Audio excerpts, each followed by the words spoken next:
တွေကတန်ရန်တိတ်တိတ်လေးညီမလေးရေဒီစာကိုဖတ်တဲ့အချိန်မှာမင်းဟာနာကျင်နေလိမ့်မယ်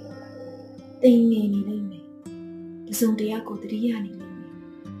အထီးကျန်တယ်လို့ခံစားမိနေလိမ့်မယ်ဒါမှမဟုတ်ငိုချင်နေလိမ့်မယ်အသေးကွဲတာတော့ခံရခတ်တာမရှိဘူးအသေးကွဲတာဟာယုံကြည်ချက်တွေဖြတ်စည်းခံရတာအိမ်မက်တွေဖြူချခံရတာ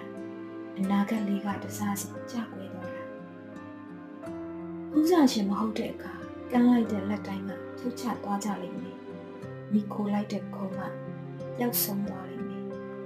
အမားတို့နားလည်ထားရမှာကဒါဟာအခိုက်အတန့်လေးပဲဒီလိုလက်ခံထားလိုက်တာနဲ့အနာတရားဟာတခဏတော့စိတ်သက်သာစေလိမ့်မယ်အပြင်ထွက်ပြီးလေးကိုဝအောင်ရှူကြည့်မျက်စိထဲမြင်နေရသမျှအလားတရားကိုတစ်ခုချင်းမျက်နှာရဲ့စိတ်နဲ့တွေ့ကြည့်စိတ်ကွက်လက်ကိုဖြည့်ဖို့အကြောင်းတရားလေးလိုတယ်သူအကြောင်းတွေးတာကိုခဏရပ်ပြီးအခန်းအပြင်ကမြင်ငွေတွေရဲ့လှပခြင်းကိုရှားပြီးခန်းစားကြည့်ပါအသေးကွဲတယ်ဆိုတာလူတိုင်းဖြစ်ဘူးတဲ့ဒဏ်ရာတိတ်တိတ်လေးတစ်ခုပဲဘဝနဲ့ရှင်နေအသေးကွဲတာကဒဏ်ရာတိတ်တိတ်လေးပါအဲ့ဒီဒဏ်ရာတိတ်တိတ်လေးကိုအကြီးကြီးခန်းစားပြနေနေအမားတို့ပူကောင်းတဲ့အနာဂတ်လေးပိုင်ဆိုင်မှုအလန်းဝေးသွားပါလိမ့်မယ်အသေးတော့ကွဲမယ်ဒါပေမဲ့